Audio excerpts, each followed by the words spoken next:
Salam sehat kawan Diska, kembali lagi bersama saya Sari Cantik dalam program Info Sehat, informasi seputar kesehatan.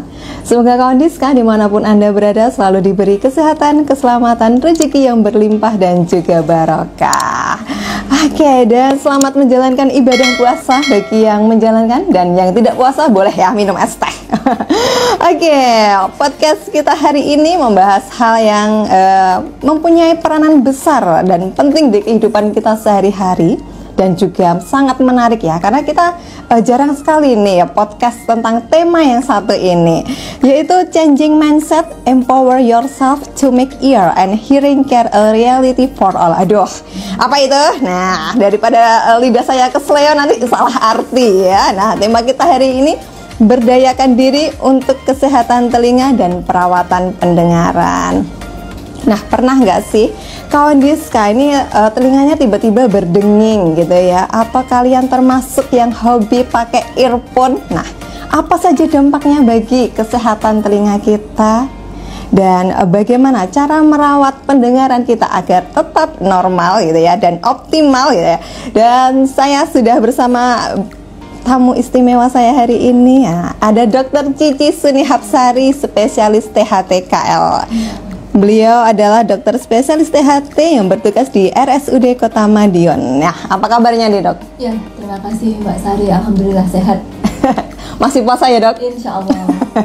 Sampai maghrib. Amin, amin, amin. Nah, terima kasih dokter sudah meluangkan waktunya nih ya untuk berbagi informasi ya tentang kesehatan telinga bersama kawan Diska hari ini. Nah, Dok, bicara tentang kesehatan telinga, nah kenapa kita harus berdayakan diri nih untuk menjaga kesehatan telinga dan juga pendengaran? Apakah banyak orang yang kurang aware terhadap kesehatan telinganya sendiri nih, Dok? Ya, terima kasih Mbak Sari. Jadi mungkin sekalian ini untuk memperingati World Hearing Day ya, yang diperingati setiap tanggal 3 bulan Maret, Hari Kesehatan Pendengaran dan Telinga sedunia. Jadi memang tema kali ini yang judulnya agak belibet ya, Dok. Intinya adalah bahwa kita ingin masyarakat berdaya atau aware, lebih waspada lagi mengenai betapa pentingnya kesehatan telinga. Mungkin lebih disepelekan daripada mungkin mata adalah jendela dunia gitu ya. Sebenarnya kalau itu sudah kalau kita nggak bisa lihat kan gitu, suatu yang sangat gimana ya, langsung membuat kita jadi nggak enak dan nggak drop atau bagaimana. Tapi kalau telinga pun kadang lebih sepele memang sebenarnya. Tapi mungkin sedini mungkin kita bisa memperhatikan kesehatan pendengaran kita, kita jaga, kita rawat supaya terjadinya gangguan pendengaran ini bisa dihindari atau diminimalkan, sehingga seandainya itu terjadi pun efeknya tidak sampai terjadi gangguan pendengaran yang berat. Harapannya sih seperti itu. Oke, kalau fungsinya sendiri nih, Dok, apakah telinga itu hanya untuk berfungsi pendengaran atau sebenarnya dia tuh punya tugas yang lebih gitu ya? Nah, gimana nih, Dok? Secara umum memang untuk pendengaran ya, tetapi di dalam telinga, terutama di telinga yang bagian dalam, kita juga ada untuk fungsi keseimbangan. Jadi di dalam telinga juga ada organ yang berfungsi untuk keseimbangan di telinga bagian dalam, sehingga kalau itu terganggu itu bisa menyebabkan kita ada pusing berputar. Kalau orang bilang itu vertigo itu. Jadi ada vertigo disebabkan oleh gangguan keseimbangan akibat fungsi dari telinga bagian dalam yang terganggu, atau ada vertigo yang disebabkan oleh gangguan saraf saraf keseimbangan yang ada di otak. Jadi ada dua. Tapi telinga punya salah satunya adalah punya peran seperti itu untuk menjaga keseimbangan perifernya. Oke, jadi memang kesehatan telinga sendiri nggak hanya untuk pendengaran aja, tapi juga mempengaruhi organ tubuh yang lain gitu ya, Dok. Nah, Dok, mitos atau fakta nih, keterlambatan bicara pada anak itu juga dipengaruhi oleh gangguan pendengaran?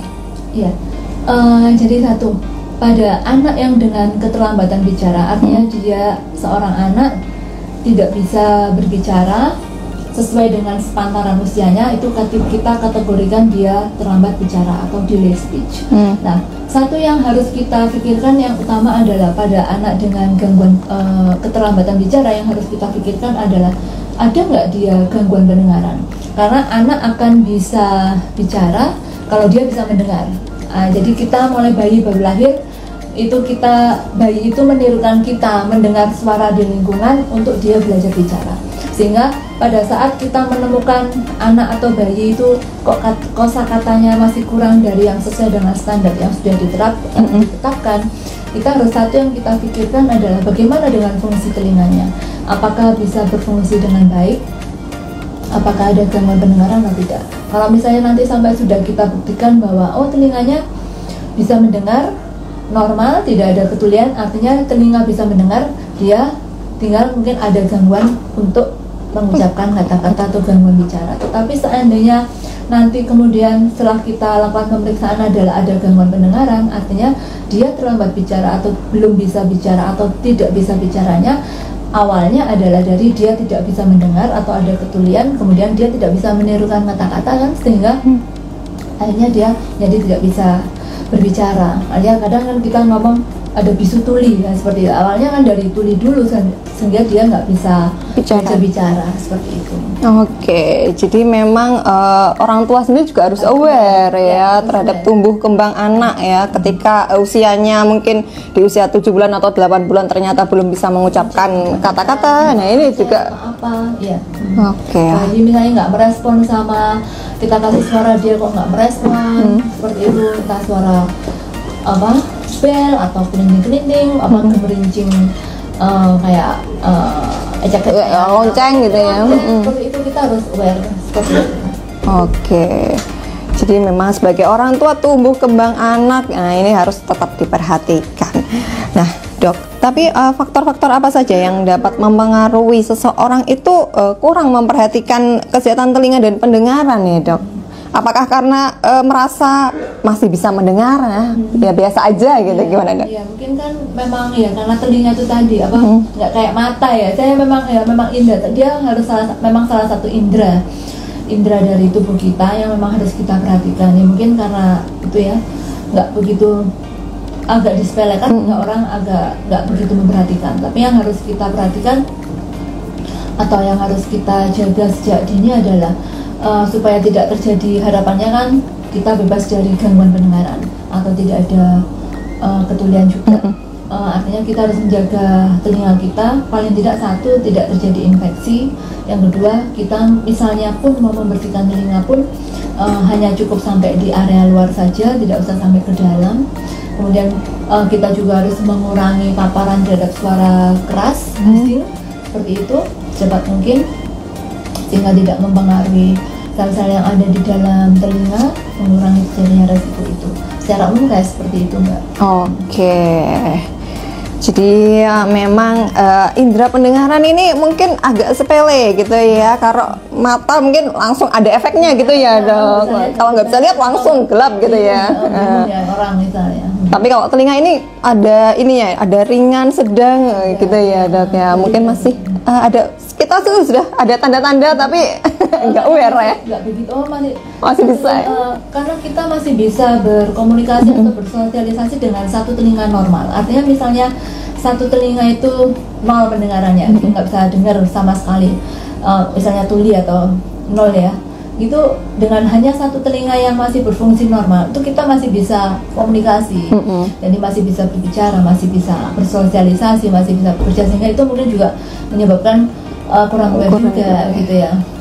Tapi sedini mungkin sebenarnya harapan kita kalau memang sudah ada keluhan yang sedini mungkin, misalnya kok nggak dengar ya yang sebelah telinga saya sebelah kanan misalnya, nggak apa-apa diperiksakan aja, kan lebih dini lebih baik.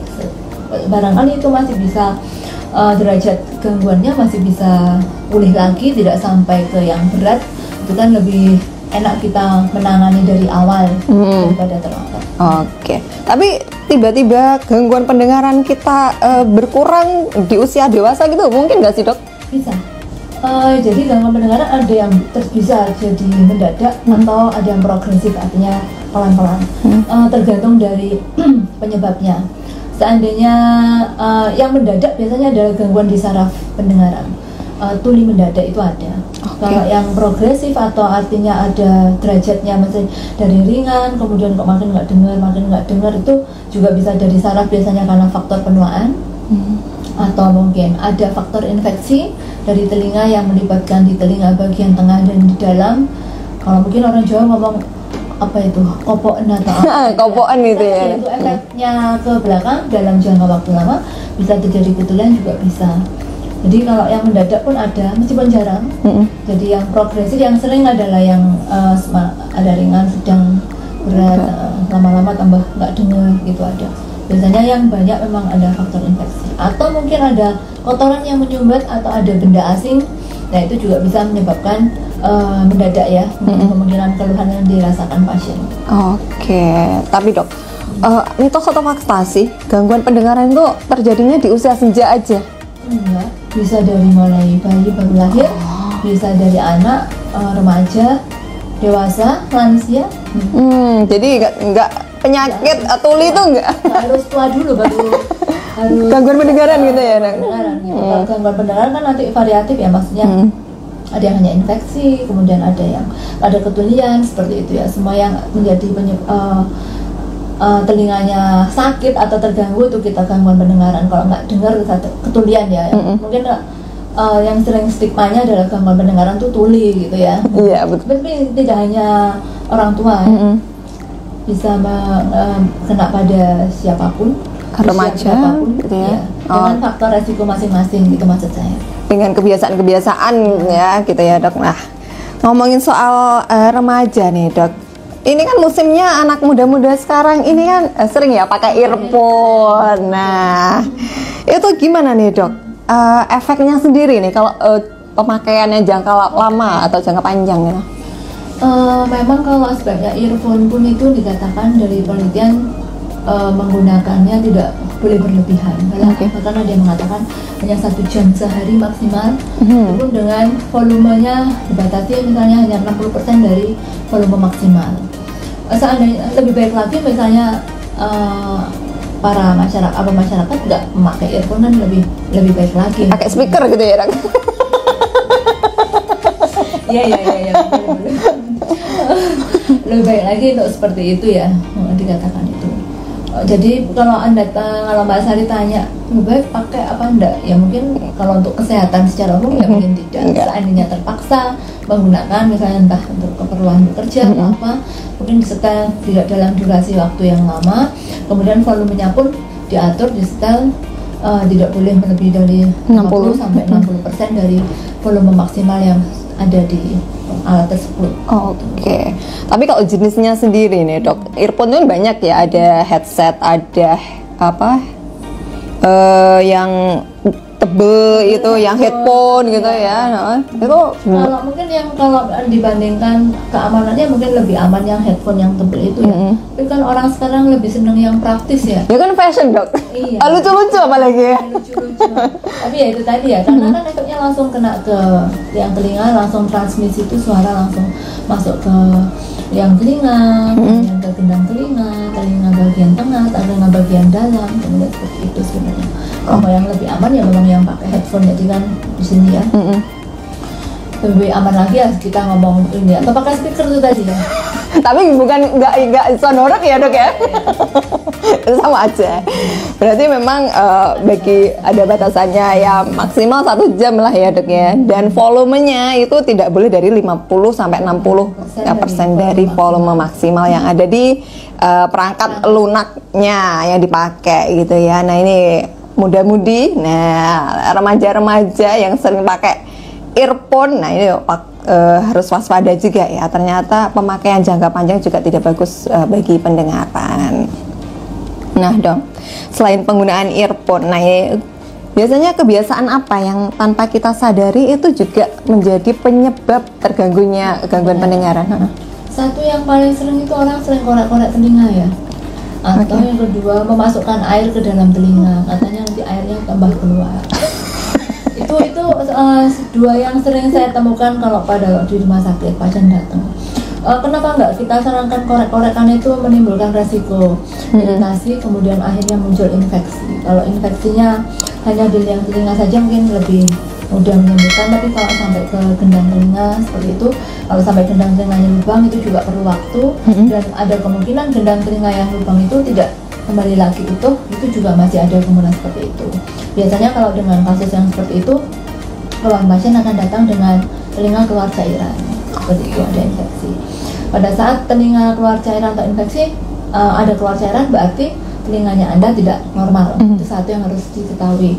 Kalau udah begitu, apa yang harus dilakukan? Jangan dimasuki air, jangan dikorek-korek, malah menimbulkan infeksi. Infeksinya tidak sembuh-sembuh kalau kemasukan air, karena akan semakin lembab. Dan apa yang harus dilakukan ya harus datang entah ke puskesmas atau ke rumah sakit untuk melihat infeksinya sampai sebatas mana, akan kita obati sesuai dengan hasil pemeriksaan pada waktu pasien datang. Oke. Yang kedua, dimasukin air, orang kan sering ya. Iya gitu nih dok, karena mendunging gitu loh ya dok. Atau malah ada yang disabun, katanya disabun. Ada juga yang seperti itu. Ya nggak perlu sebenarnya. Telinga punya mekanisme sendiri untuk membersihkan telinganya.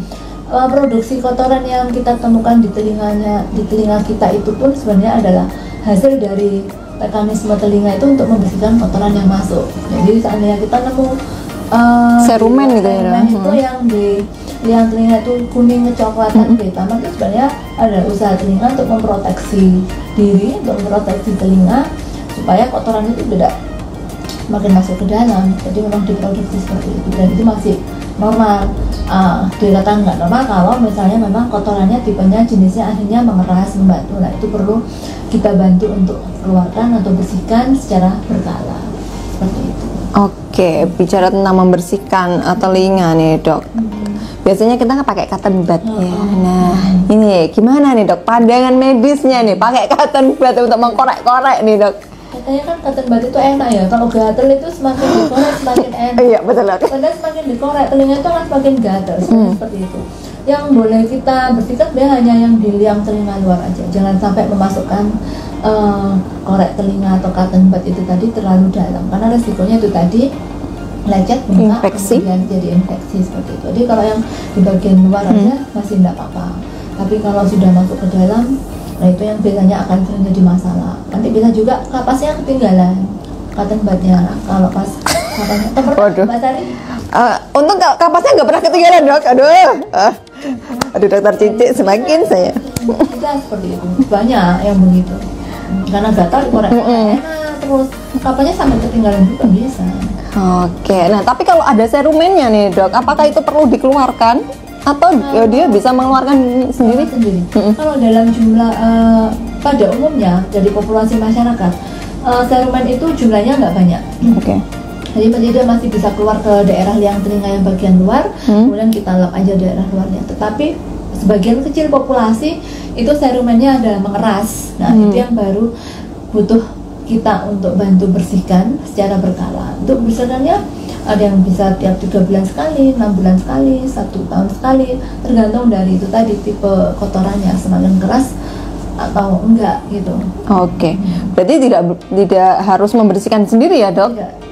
Tidak disarankan untuk membersihkan diri dan harus mengkorek dengan cotton bud gitu ya? Karena kalau kotorannya keras memenuhi liang telinga, saat kita pakai kapas atau korek cotton bud itu semakin dorong masuk, dia akan semakin buntu. Oke. Nah ini yang sering pakai cotton bud termasuk saya ya. Tapi boleh ya dokter spesialis THT hanya untuk membersihkan gitu? Jadi kita ngecek gimana telinga saya, kotor apa enggak. Kalau kotor perlu dibersihkan gitu. Gak harus nunggu sampai ada masalah muncul ya dok? Salah satu dari untuk merawat telinga atau aware terhadap itu adalah harapannya adalah itu sebenarnya. Kalau nanti dilihat misalnya telinganya Mbak Sari bersih, ya udah Mbak, mungkin hanya butuh setahun sekali untuk kita dilihat atau mungkin lebih dari itu bisa, nggak masalah. Nggak masalah ya. Oke, tapi untuk rutinnya nih dok, bagusnya ini periodenya berapa nih jangkanya? Bisa 3-6 bulan sekali. Pada orang-orang tertentu yang dengan serumen yang keras ya, itu 3-6 bulan sekali. Tapi kalau untuk serumen yang lembek dok? Lembek atau hampir nggak ada itu boleh 6 bulan sampai 1 tahun sekali. Oke, nah ini kawan Diska ya, kalau untuk membersihkan telinga aja jangan takut ya ke dokter spesialis THT ini ya. Nggak harus nunggu sampai ada masalah atau gangguan pendengaran. Nah dok, tubuh itu kan punya alarm ya, sebagai tanda nih kalau ada terjadi sesuatu nih pada tubuh kita. Nah, tapi sering nih kita abaikan. Nah, tanda atau gejala awal yang perlu kita waspadai terkait gangguan pendengaran ini apa nih dok? Satu, kalau tiba-tiba kita ada penurunan pendengaran, nggak usah menunggu level pendengaran itu sama sekali nggak dengar ya, tapi sudah ada beda beda sensitivitas untuk mendengarkan suara antara kiri dan kanan, kita harus satu sudah aware. Oke. Dua, kalau ada keluar cairan dari telinga seperti itu, kemudian atau ada rasa nyeri, nah itu harus diperhatikan. Berarti kemungkinan ada masalah di dalam telinga kita. Sehingga harus diperiksa masalahnya ada di mana. Apakah ada infeksi, apakah ada kotoran yang menyumbat, kalau apakah ada gangguan pendengaran karena di kerusakan di saraf pendengaran. Nah seperti itu kan harus butuh pemeriksaan. Berdenging gitu dong, apakah itu termasuk gejala awal? Bisa pada kasus-kasus tertentu, misalnya yang bareng sama gangguan keseimbangan atau vertigo, ada yang berbarengan sama berdenging. Tapi misalnya tidak ada gangguan keseimbangan, seringkali berdenging itu juga dialami oleh lansia yang di atas 40 sampai 50 tahun. Itu juga sering ada gangguan pendengaran karena memang ada penurunan sensitivitas pendengaran, respon terhadap suara dari saraf pendengarannya.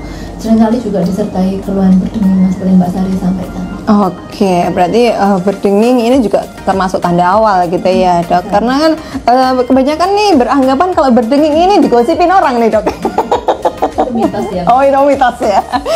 Ini termasuk gejala awal gangguan pendengaran juga ya, berdenging gitu ya. Kalau misalnya berdengingnya cuma 1 detik, 5 detik, 10 detik hilang terus nggak ada gangguan lagi sih nggak masalah ya. Tapi kalau misalnya berdengingnya sering, kemudian besoknya lagi, berarti harus diperiksakan aja dulu ada masalah apa enggak yang menyebabkan berdengingnya dari telinga ini. Oke, harus segera ke fasilitas kesehatan gitu ya dok, untuk memastikan telinga berdenging itu apakah ada permasalahan di kesehatan yang lainnya atau hanya di seputaran sensitivitas gitu ya dok. Nah ini ada pertanyaan nih dok, bagaimana cara membersihkan telinga secara mandiri yang aman ya dok? Nah gimana ini dok?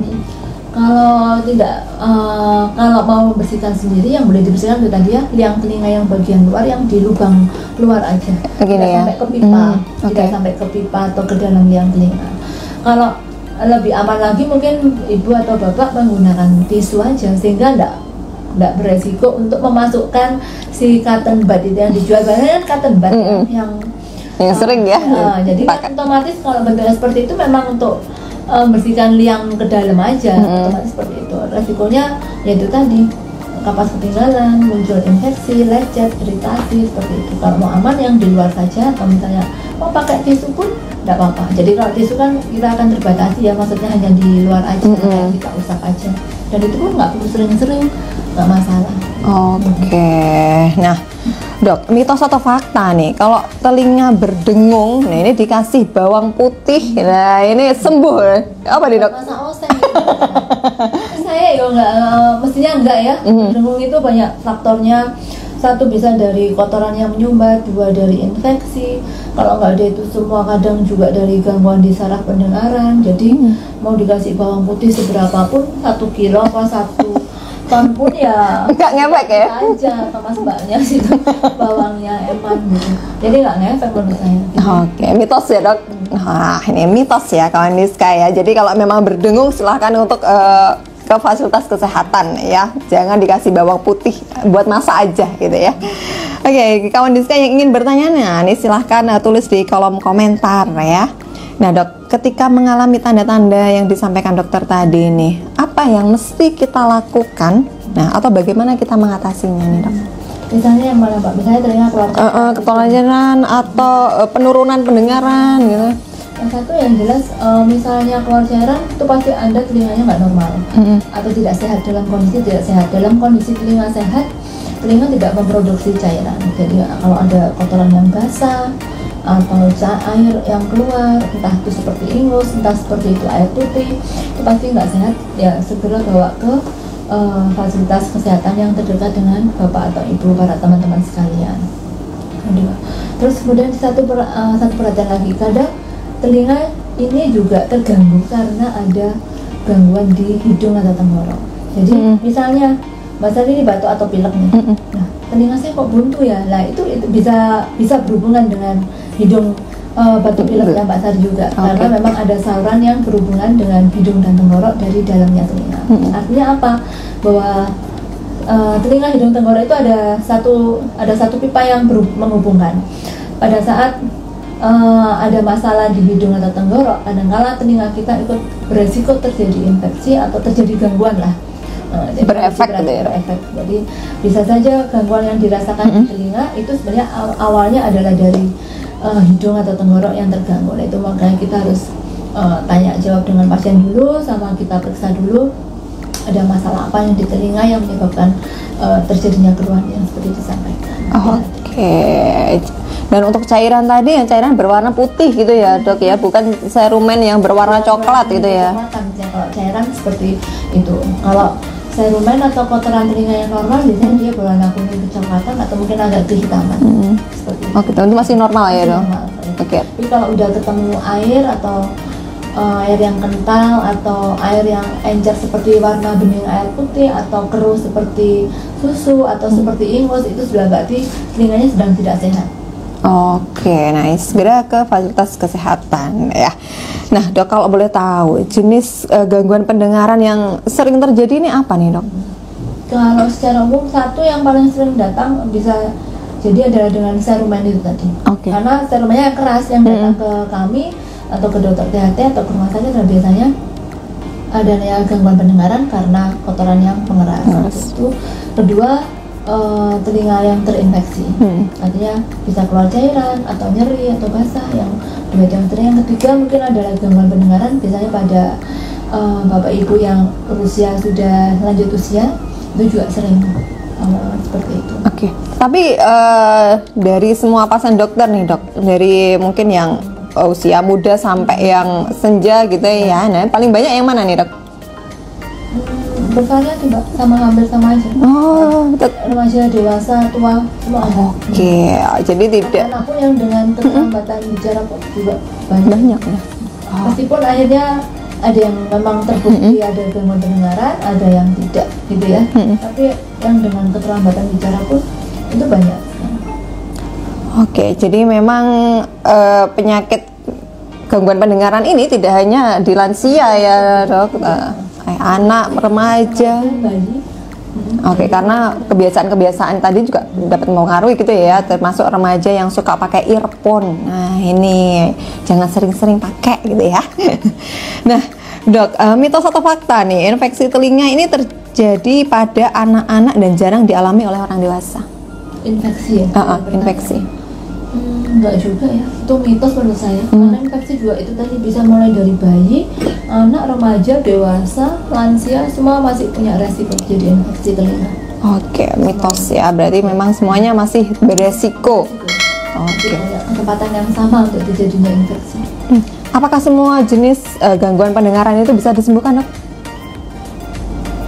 Yang kalau infeksi kemudian kotoran, selama itu biasanya tidak kena pada gangguan di saraf pendengarannya, kemungkinan besar masih bisa. Tapi kalau udah dikena di saraf pendengaran, misalnya memang gangguan pendengarannya karena penurunan fungsi sarafnya, biasanya karena faktor penuaan, yaitu yang susah ya untuk kita kembalikan ke fungsi pendengaran yang normal. Kalau kita ketemu kasus dengan misalnya orang lansia, kemudian gangguan pendengaran, tidak ada infeksi, tidak ada cairan di situ, tidak ada kotoran. Kalau kemudian kita temukan dari hasil pemeriksaan itu gangguannya ada di saraf pendengarannya, mungkin yang bisa membantu kakek nenek kita, bapak ibu kita, mungkin pemakaian alat bantu mungkin untuk supaya fungsi sosialnya bisa masih berjalan, bisa membantu bapak ibu atau kakek nenek kita untuk bisa bersosialisasi. Tadi memperkeras sistemnya adalah memperkeras input suara yang masuk, sebenarnya seperti itu. Kalau memang gangguannya di saraf pendengaran. Tapi kalau misalnya infeksi, itu kemungkinan masih besar masih bisa kita sembuhkan. Kotoran pun ya kita bersihkan secara berkala. Oke, jadi memang bagi yang gangguan pendengaran dengan pakai alat bantu itu penurunan fungsi saraf gitu ya dok? Fungsi saraf pendengaran biasanya. Oke. Pada umumnya. Nah ini apakah di level anak-anak remaja juga ada dok kasus seperti itu dok? Ada anak yang dengan gangguan pendengaran di saraf pendengaran karena memang bawaan dari lahir. Oke, memang bawaannya. Jarang yang karena infeksi sampai terjadi sampai ketulian gitu ya. meskipun mungkin ada tapi tidak banyak. Jadi kemungkinannya kalau pada gangguan pendengaran yang karena di saraf pendengaran bisa pada anak atau bayi, dan itu bawaan dari lahir bisa aja, yang atau pada lansia, usia lanjut usia itu yang beresiko untuk terjadi gangguan pendengaran lebih banyak karena saraf pendengaran. Oke, jadi dari anak dan remaja ini mungkin juga bawaan dari lahir gitu ya, Dok? Bisa aja begitu. Tapi kalau tiba-tiba sarafnya penurunan gitu? Ada kasus itu bisa dewasa muda. Istilahnya kita sudden deafness, artinya ada ketulian mendadak. Artinya tanpa ada infeksi, tanpa ada trauma kepala, misalnya tidak ada cedera kepala, tidak habis kecelakaan, tidak habis jatuh, tidak apa, tiba-tiba bangun tidur langsung nggak dengar, itu juga bisa.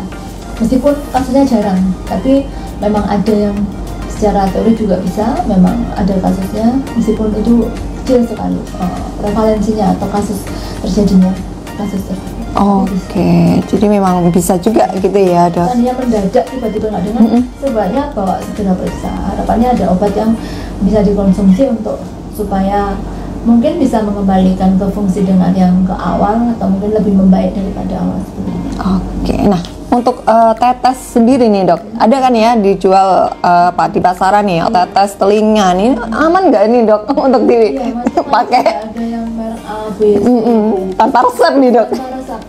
Sebenarnya sih kita tidak menyarankan pemakaian obat tetes telinga selama telinganya sehat atau apa ya. Kemudian kalaupun nanti telinga itu terinfeksi, itu pun kita bedakan apakah gendang telinganya lubang atau tidak, karena nanti tetes telinganya pun pada kasus yang infeksi gendang telinganya sampai lubang, itu hanya tetes telinga tertentu yang boleh masuk. Artinya kalau ada Mbak Sari atau teman-teman itu telinganya keluar cairan, jangan sembarangan beli obat tetes telinga. Ya kalau keluar cairan telinganya disebabkan oleh infeksi di luar aja, nggak sampai gendangnya sih mungkin masih aman. Tapi kalau infeksinya ternyata sampai dari baliknya gendang, itu hanya obat-obat tetes telinga tertentu yang boleh masuk sampai ke dalam. Gitu. Oke, jadi memang nggak boleh sembarangan gitu ya, Dok, memasukkan tetes cairan ke dalam telinga. Oke, nah ini juga perlu diwaspadai gitu ya. Nah, tapi kapan nih, Dok, waktu yang tepat untuk memeriksakan diri kita untuk dokter THT nih, Dok? Kalau misalnya bayi dengan faktor resiko, misalnya lahir prematur atau ibu hamil pada saat hamil menderita sakit tertentu atau apa yang memungkinkan terjadinya ada gangguan pendengaran pada bayi baru lahir, boleh bayi setelah lahir itu kita dibawa screening untuk dokter THT. Jadi kita lakukan deteksi awal ada nggak kemungkinan gangguan pendengaran itu untuk bayi atau bayi. anak. Kemudian kalau misalnya pada usia anak sekolah pun mungkin di sekolah ada pemeriksaan ya dari screening. Itu bisa dibantu oleh screening dari pihak puskesmas atau dinas kesehatan setempat untuk memastikan kira-kira ada infeksi telinga kah, ada kotoran telinga kah, seperti itu. Kalau untuk dewasa atau lansia, mungkin saat ada keluhan dewasa itu keluar cairan atau ada masalah dengan telinga, segera mungkin diperiksakan, jangan berlarut-larut. Kemudian kalau pada orang bapak ibu yang udah sepuh atau udah berusia lanjut, ya sedapat mungkin, misalnya apalagi kalau ada faktor gangguan resiko misalnya diabetes atau hipertensi, itu memungkinkan kadang lebih cepat terjadi gangguan pendengaran juga bisa, sehingga kalau memang ada gangguan sedini mungkin datang atau diperiksakan secara berkala, mungkin setahun sekali atau 6 bulan sekali. Kalau ada masalah boleh diperiksakan. Oke, tanpa harus menunggu ada gangguan ya. Oke, nah Dok nih, bagaimana perkembangan di dunia medis sendiri nih, teknologinya nih dalam perawatan gangguan pendengaran? Jadi kalau perawatan telinga sebenarnya yang itu tadi ya, kita sarankan kalau misalnya dari pemeriksaan luar daun telinga, liang telinga nggak ada masalah. Nah, kalau memang ada keluhan harus dipastikan pemeriksaan kemudian memakai otoskop mungkin kita masih bisa. Kemudian kalau itu normal sampai ke gendang telinga, kalau ada masalah baru kita lakukan pemeriksaan lainnya, misalnya audiometri, timpanometri untuk pemeriksaan pendengaran, untuk pemeriksaan tekanan telinga tengah, seperti itu. Kemudian kalau untuk pemeriksaan anak atau bayi memang khusus ya Mbak, pemeriksaan pendengarannya, soalnya itu untuk memastikan apakah saraf di telinganya sampai ke saraf yang ada di otak yang untuk menerima stimulus suara itu berfungsi dengan normal atau tidak. Biasanya dengan anak-anak dengan faktor resiko, bayi dengan faktor resiko yang lahir misalnya dengan prematur atau ada infeksi pada saat neonatus atau bayi lahirnya, ibu hamilnya, itu sudah mungkin segera periksa untuk kita deteksi dini, screening awal untuk pemeriksaan apakah ada gangguan pendengaran apa tidak. Nanti ada pemeriksaan khusus namanya OI dan BERA, nanti akan kita arahkan untuk pemeriksaannya di mana atau bagaimana, itu akan kita arahkan dari dokter THT. Oke. Nah ini biasanya terjadi pada bayi baru lahir nih dok. Biasanya kan mungkin karena efek air ketuban atau apa, biasanya kan masih ada ya sisa-sisa kotoran yang nempel di telinga, dan biasanya dibelikan alat yang ada senternya nih dok. Nah itu disarankan nggak dok? Ya enggak dong. Nah, takut saya yang sering kali dengan seperti itu muncul infeksi, kemudian ada luka di daerah liang telinga. Kadang dia sampai meskipun bukan bayi, ibunya memakaikan alat tersebut pada anaknya atau kakaknya ke adiknya atau suami ke istrinya, atau pokoknya apa yang orang ada di rumah itu kadang bisa sampai ke robek ke gendang telinga lah itu ya. Karena memang ya untuk memastikan sedalam mana gendang telinga itu berada, mestinya ya hanya kami yang misalnya udah biasa memeriksa telinga ya ke dokter THT itu. Tapi kalau misalnya orang awam takutnya kan saat memasukkan alat tertentu itu nggak tahu sampai sejauh mana. Kadang-kala juga refleks orang yang diperiksa, yang memeriksa itu tadi juga nggak baik, sehingga kadang malah melukai dari telinga itu sendiri. Kalau hanya telinganya luka di liang telinga, oke lah, masih kadang hanya berdarah. Tapi kalau sampai ke gendang, nah itu kadang yang menimbulkan masalah lebih lama gitu ya. Bisa nutup nggak? Kalau nggak nutup harus kita lakukan tindakan atau enggak, lah itu yang resiko. Sehingga kalau pemakaian alat yang ada senter atau air yang dimasukin gitu ya, hanya kalau misalnya hanya ngintip aja gitu ya. Kan ada yang kayak ada kameranya itu ya. Cuma lihat-lihat aja sih, menurut saya masih oke lah, nggak apa-apa. Tapi kalau sampai melakukan manipulasi ke dalam telinga, ke liang telinga, harus sangat berhati-hati.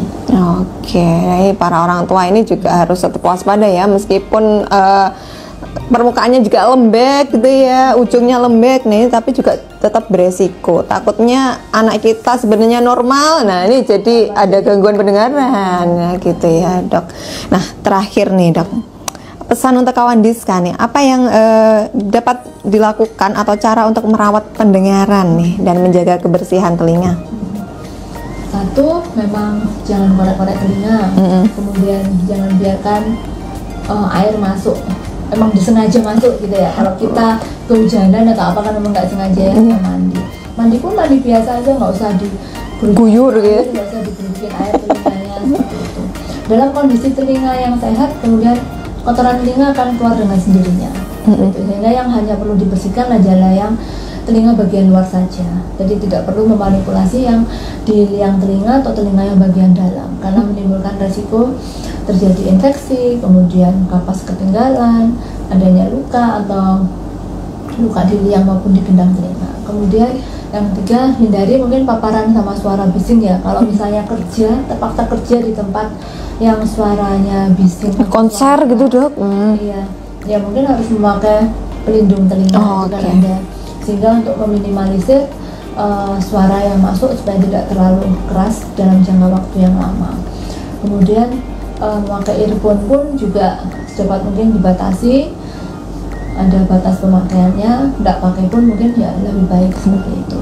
Kemudian mungkin bapak ibu yang berusia lanjut atau nggak usah lanjut ya, mungkin 45 tahun, mungkin dengan faktor resiko misalnya ada gangguan metabolisme, kemudian ada hipertensi atau diabetes, seandainya memang ada gangguan pendengaran bisa segera langsung segera memeriksakan, sehingga seandainya ada memang kita temukan gangguan pendengaran bisa kita deteksi lebih awal, kemudian tangani lebih awal.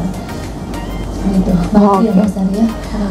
Ya pokoknya jangan korek-korek ya, karena yang sering terjadi itu ya dok ya, apalagi sekarang iklannya banyak banget gitu ya, ada yang alat dimasukin gitu ya. Nah ini ternyata korek-korek kuping itu sangat beresiko gitu ya dok ya.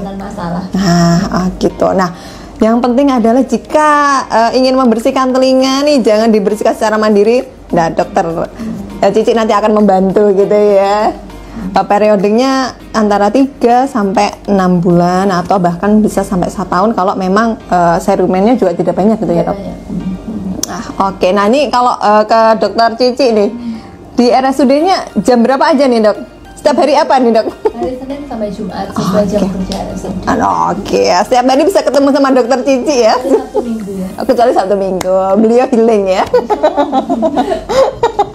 Jadi bagi kawan Diska yang memang ingin konsultasi lebih lanjut ke dokter Cici bisa ke RSUD Kota Madiun ya setiap hari Senin sampai Jumat di jam kerja. Nah, terima kasih dokter Cici atas waktu dan ilmunya hari ini, luar biasa sekali.